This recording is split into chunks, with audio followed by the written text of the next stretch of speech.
Baik, pertama-tama di sini saya akan menjelaskan tentang pengertian dari manajemen. Manajemen berasal dari kata manus yang berarti tangan, berarti menangani sesuatu, mengatur, membuat sesuatu menjadi seperti yang diinginkan dengan mendayagunakan seluruh sumber daya yang ada. Kemudian, di sini juga ada unsur-unsur dari manajemen pendidikan. Yang pertama yaitu man atau manusia, money atau uang, methodes atau metode, material atau barang, machines atau mesin, market atau pasar. Kemudian kita masuk ke dalam tujuan dari manajemen pendidikan, di mana tujuan yang pertama yaitu meningkatkan kualitas pendidikan, menciptakan lingkungan belajar yang kondusif, serta memenuhi kebutuhan dan harapan masyarakat. Lanjut, di sini juga ada manfaat dari manajemen pendidikan, termasuk optimalisasi sumber daya, peningkatan kinerja guru dan siswa, serta pengembangan kurikulum yang relevan. Kemudian, ruang lingkup dari manajemen pendidikan. Ruang lingkup manajemen pendidikan sangat kompleks, mencakup berbagai aspek seperti manajemen kurikulum, manajemen sumber daya manusia, manajemen keuangan, dan manajemen instruktur. Setiap aspek ini berperan penting dalam menciptakan sistem pendidikan yang holistik. Kemudian, hubungan antara administrasi dan manajemen. Administrasi adalah proses penyelenggaraan kerja untuk mencapai suatu tujuan yang telah ditetapkan. Kemudian, fungsi dari administrasi dalam dunia pendidikan, yaitu yang pertama itu fungsi perencanaan, pengorganisasian, pengawasan, komunikasi, pembiayaan, supervisi, pengawayan, dan penilaian. Kemudian, fungsi dari manajemen yaitu perencanaan atau planning, pengorganisasian atau organizing. Ruang lingkup administrasi pendidikan meliputi bidang sumber daya manusia, kurikulum, proses belajar mengajar, sarana dan prasarana, dan dana yang diperlukan dalam upaya mencapai tujuan pendidikan, baik dari perorangan maupun kelembagaan. Kegiatan administrasi pendidikan sangat diperlukan bagi integrasian dari berbagai sumber daya dan modal yang dibutuhkan untuk mencapai tujuan pendidikan. Berikutnya pengertian dari organisasi dalam suatu lembaga pendidikan. Organisasi lembaga pendidikan adalah koordinasi secara rasional sejumlah orang dalam membentuk institusi pendidikan. Kemudian tujuannya yaitu menyiapkan peserta didik menjadi anggota masyarakat yang memiliki kemampuan akademik dan profesional yang dapat menerapkan, mengembangkan, memperkaya ilmu pengetahuan. Kriteria keberhasilan lembaga pendidikan, kriteria keberhasilan berfungsi untuk menentukan nilai suatu aspek dalam suatu komponen tertentu. Pengelolaan suatu lembaga pendidikan yang efektif dan efisien merupakan syarat mutlak keberhasilan organisasi tersebut. Sekolah sebagai lembaga pendidikan formal memerlukan suatu sistem pengelolaan yang profesional. Kemudian di sini juga ada pengertian dari supervisi pendidikan. Supervisi berasal dari dua kata yaitu super dan vision.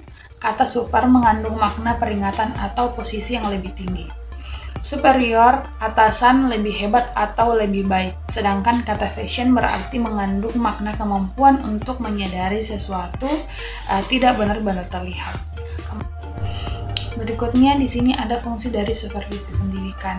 Yang pertama yaitu fungsi penelitian, yang kedua fungsi penilaian, yang ketiga fungsi perbaikan, yang terakhir itu fungsi pengembangan. Berikutnya di sini juga ada peranan dari supervisi pendidikan. Yang pertama yaitu penelitian, di mana penelitian adalah orang yang dituntut untuk mengenal dan memahami masalah-masalah pengajaran.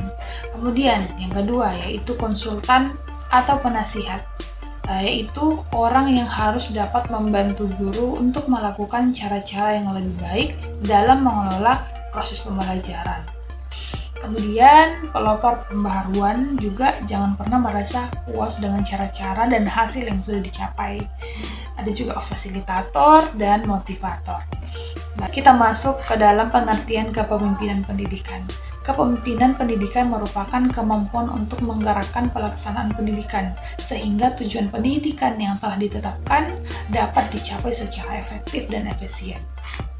Menurut Suetojo dan Soemanto 1982, menjelaskan bahwa kepemimpinan pendidikan adalah kemampuan untuk mempengaruhi dan menggerakkan orang lain untuk mencapai tujuan pendidikan secara bebas dan sukarela.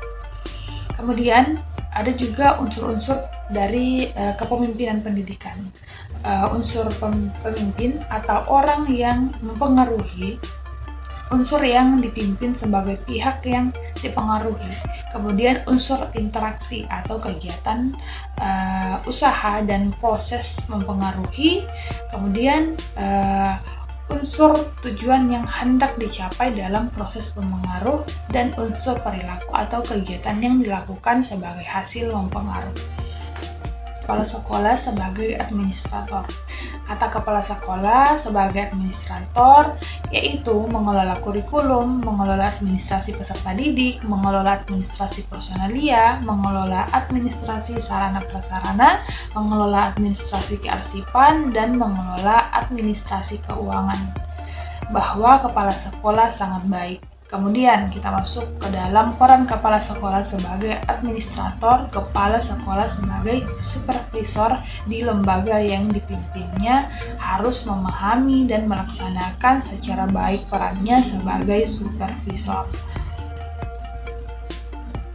Kepala sekolah sebagai administrator dan supervisor memiliki peran yang saling melengkapi, di mana administrasi menjadi landasan utama bagi pelaksanaan supervisi yang efektif. Sementara supervisi memastikan administrasi berjalan sesuai dengan rencana.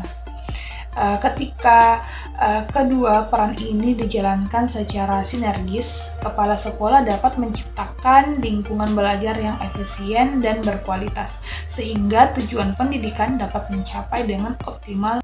Kita masuk ke dalam pengertian dari manajemen konflik. Menurut Robinis menjelaskan manajemen konflik sebagai proses koordinasian dengan menggunakan teknik-teknik resolusi dan stimulasi untuk meraih tingkat konflik yang diinginkan sehingga diperoleh solusi tepat atas konflik tersebut.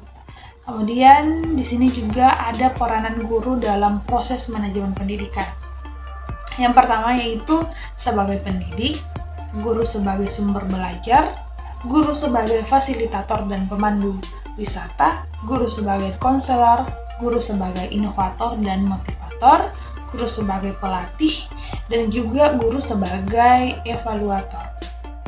Baik, kita masuk ke dalam faktor pendukung dan penghambat manajemen pendidikan. Yang pertama yaitu faktor pendukung dalam manajemen peserta didik, yaitu semua guru bekerja sama untuk mencapai tujuan yang jelas, di mana adanya kerjasama antara guru dan orang tua siswa untuk menjadi siswa lebih baik lagi.